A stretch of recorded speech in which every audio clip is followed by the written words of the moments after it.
Subscribe to the channel and hear even more exciting stories. What I discovered about my fiancé during our wedding planning will shock you. Throwaway account because I honestly can't believe this is my life right now. If you told me a year ago I'd be writing this, I would have laughed in your face. My fiancé, let's call her Emily, was the kind of woman people wrote sonnets about. We met at a mutual friend's New Year's party. She wore this ridiculous sequin dress, talked about obscure sci-fi books, and made me feel like I'd known her for years. Our connection was instant and honestly a little intoxicating. Within 6 months, we moved in together, and by the end of that year, I proposed. Looking back, I see the red flags. The little things. She never wanted me to meet her work friends, would get cagey about money. I'll handle the bills. Babe, don't worry. And anytime I asked about her family, she'd get this look and change the subject. But I chalked it up to quirks. I mean, everyone's got baggage, right? Plus, wedding planning made her extra stressed. She obsessed over every detail, insisted on handling the seating chart, the payments, even my suit-fitting appointments. At the time, I thought, wow, she's organized, and tried to help where I could, but she always waved me off. Our dynamic was, well, I'll admit, it was a little lopsided. She made all the decisions, and I played the easygoing fiancé. The weird thing is, I liked it. It felt good to be wanted, to have someone so invested in our future. Sometimes she'd get a little snippy if I asked too many questions, but she'd always apologize and say wedding stress was making her crazy. If only I'd trusted my gut. If only I'd paid more attention to what she wasn't saying, instead of what she was. Because as it turns out, I had no idea who I was about to marry, or how close I came to ruining my entire life. It started with a text, or, more specifically, a notification that popped up on Emily's phone while she was in the shower. I wasn't snooping, I swear. I just saw her screen light up on the kitchen counter. The message preview read, "He has no idea. Everything's set for Friday." It was from someone saved as Ava, Yoga. My first instinct was to ignore it, but my stomach dropped in a way that told me something was seriously off. Friday? No plans I knew of. And why would a yoga friend be messaging about secrets? When Emily came out, I tried to play it cool, asked if she wanted to grab dinner that night. She seemed distracted, said she had errands to run before her bachelorette party that weekend. I smiled, nodded, but that nagging feeling wouldn't go away. The next morning, I found her pacing in the living room, whispering on the phone. When she saw me, she snapped, "Privacy, please." Not like her at all. For the rest of the day, she was glued to her phone, texting and laughing in another room. My gut churned. Maybe it was wedding stress. Maybe I was just being paranoid. That night, I tried to shake it off, but as I was cleaning up, I spotted a folder tucked behind our Wi-Fi router, my name scribbled on the tab. Curiosity got the better of me. Inside were receipts and contracts for the wedding. Normal, right? Except for the one credit card statement with several cash withdrawals.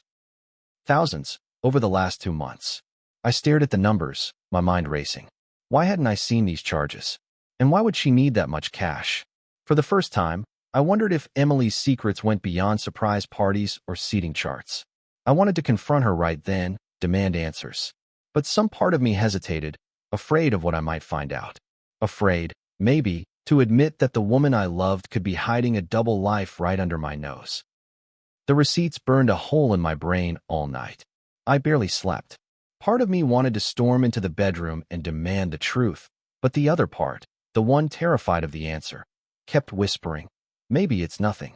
Maybe she's planning some huge surprise for you." I mean, people get weird before weddings, right?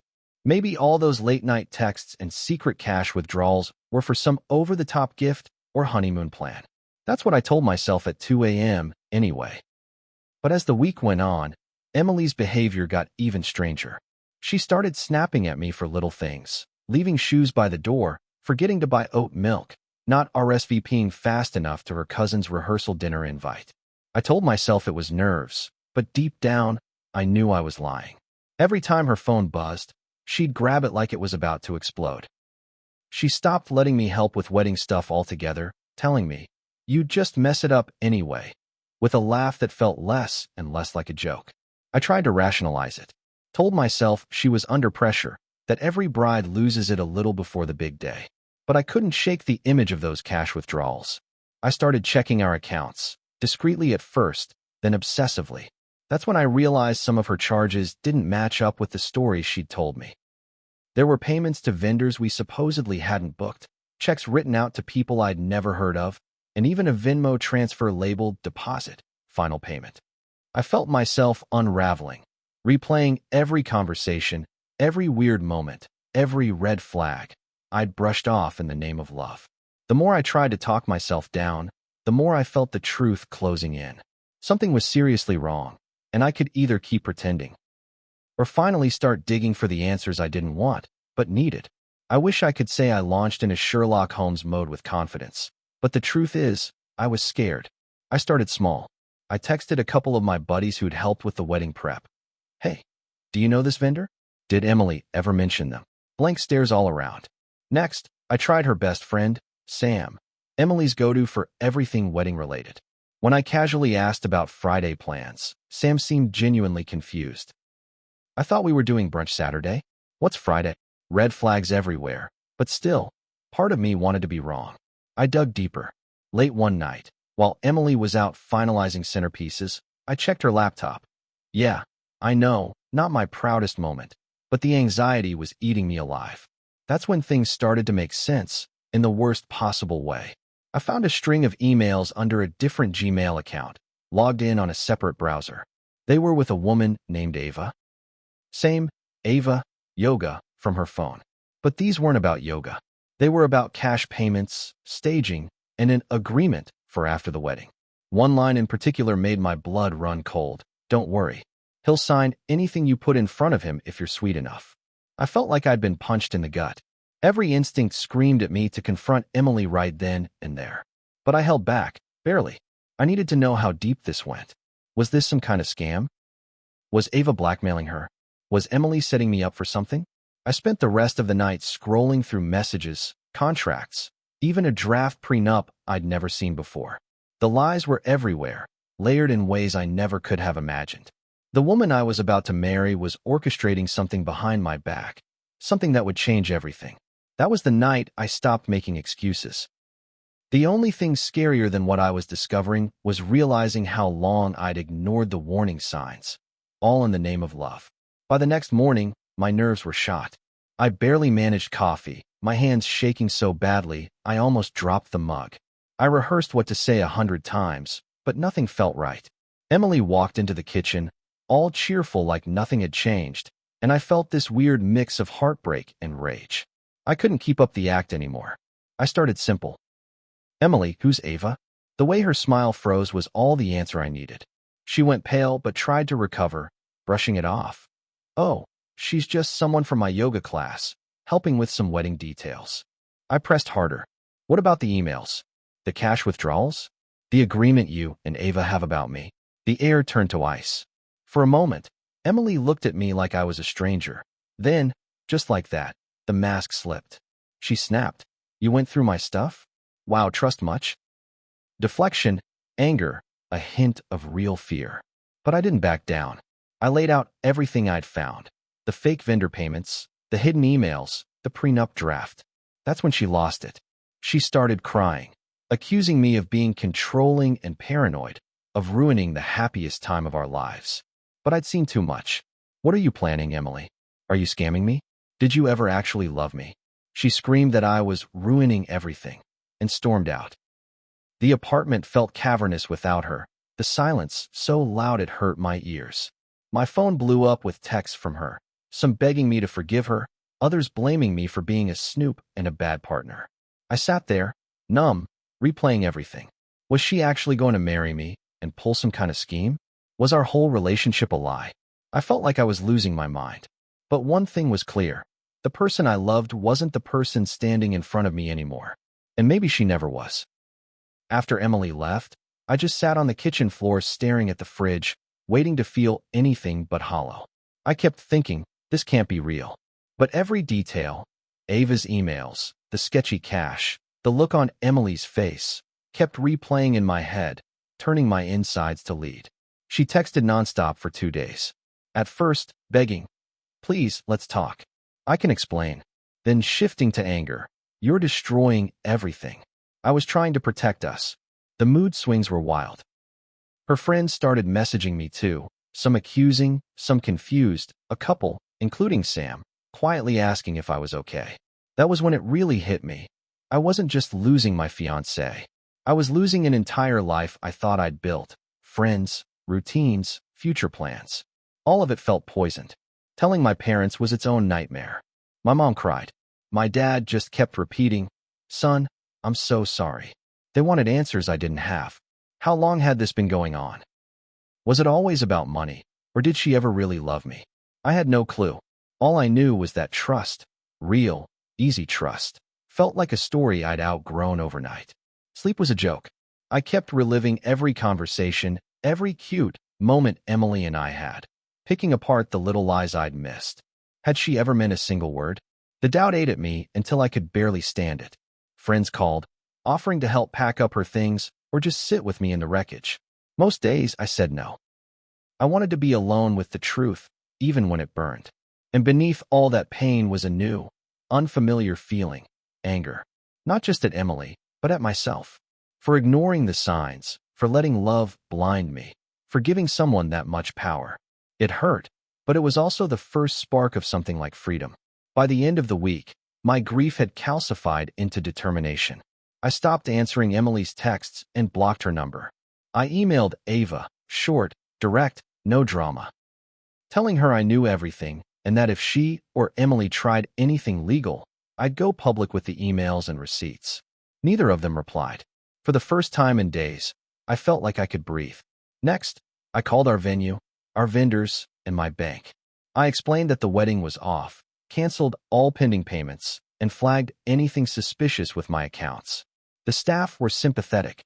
Turns out, I wasn't the first groom to call with a story like mine. That hurt more than I want to admit. Returning the rings was surreal. The jeweler gave me a look equal parts pity and, "I've seen worse." I closed our joint credit card, texted a few of Emily's friends to let them know the wedding was canceled, and started packing up her things. I found photos, old notes, a playlist she made for our first road trip. For a moment, the anger faded, replaced by a crushing sadness for what could have been. But the more steps I took, the lighter I felt. I started to realize how much of myself I'd given away, letting Emily control every detail, trusting her so blindly I didn't see the cracks. I called my best friend, Tom, and for the first time said it out loud. I was wrong. I didn't know her. But I won't let this ruin me. Therapy helped too. My counselor said it was normal to grieve, not just the relationship, but the future I'd pictured. I wasn't just losing Emily. I was losing who I thought I was with her. But with every hard conversation and uncomfortable truth, I was reclaiming my life, one painful step at a time. The day that was supposed to be our wedding arrived anyway. My phone lit up with calendar alerts. Pick up tux, photos at 2 p.m., ceremony 4 p.m., like some cruel joke. My parents called early, their voices gentle and unsure, asking if I wanted company. I told them I needed to be alone, but by noon, my dad showed up with pizza and my mom brought tissues, just in case. I thought I'd feel bitter, but mostly I felt numb. Outside, the weather was perfect. Part of me wondered if Emily would still show up at the venue, some wild, movie-style confrontation. She didn't. I got a single, last text from her. "I'm sorry. I really did love you. I just couldn't stop." I didn't reply. What was there left to say? Friends and family texted all day, some sending love, some in disbelief, a couple asking for the real story. The gossip mill was in full swing, but I ignored it. I spent the afternoon packing up the last of Emily's things, putting away photos, erasing her playlists from my phone. It was oddly therapeutic, like cleaning out a wound so it could finally heal. By evening, I sat on my balcony with a drink, watching the sunset, and let myself mourn the life I thought I was supposed to have. For the first time in weeks, I didn't feel desperate or angry, just tired, but also relieved. No more secrets. No more pretending. The wedding day passed quietly. No drama, no showdown, just a strange, silent freedom. I didn't get the closure I wanted, but maybe I got the one I needed. That night, I slept through for the first time since it all began. In the weeks after what should have been my wedding, life moved on. Awkwardly, unevenly, but it moved. Friends checked in, inviting me out, helping me shake the ghost of Emily. For a while, I was the guy whose fiancée ran some secret scam, and the story got retold until it barely sounded like my own. I stopped correcting the details. It didn't matter anymore. Therapy sessions turned from pain to perspective. I started to see how much of myself I'd lost, always deferring, letting someone else write the script of my life. It was liberating, in a weird way, to realize I didn't need permission to want things, to set boundaries, to trust my instincts. I reached out to people I'd drifted from during my relationship, old friends, my sister, even coworkers I'd kept at arm's length. Most were relieved to have me back. A few offered stories of their own heartbreak, and I found comfort in not being alone. We started new traditions, movie nights, hikes, late-night dinners with too much laughter and not enough sleep. The hardest part was forgiving myself, not just for missing the red flags, but for giving someone else so much power over my happiness. Some nights I'd still replay conversations, wondering how things might have been different. But each day, the regret faded, replaced by gratitude that I learned the truth before it was too late. Slowly, I started to feel like myself again. Someone stronger, less naive, but still hopeful. I let myself dream about the future, not as some fragile, perfect plan, but as something messy and real, built on my own choices this time. And I promised myself I'd never ignore my gut again. It's been a few months since everything went down, and life looks nothing like the one I was planning. And that's okay. Maybe better, even. I've started dating again, slow and cautious, but honest in a way I never was before. I talk to my friends and family more than I ever did while I was with Emily, and for the first time in years, I actually feel known. I still get questions, people wanting to know the juicy details, or offering their own horror stories about weddings gone wrong. Sometimes it stings, but mostly, it reminds me I'm not alone. There's no shame in surviving heartbreak, only in letting it keep you down. If I could give advice to anyone in my shoes, it would be this: trust your instincts, no matter how much you want to believe in someone. If you feel like something's off, don't let love or fear talk you out of listening to yourself. No relationship should be built on secrets or control, and no wedding is worth sacrificing your peace of mind. Looking back, I wish I'd asked more questions, pushed harder when things felt wrong, and not dismissed those little red flags. But I don't regret learning to choose myself, even when it hurt. Healing isn't a straight line. Some days, I still miss the future I thought I'd have. But every day, I'm grateful I escaped before the vows, before the legal mess, before losing myself completely. If you're reading this and doubting yourself, take this as your sign. You deserve honesty, respect, and love that doesn't come with secrets. It gets better. I promise.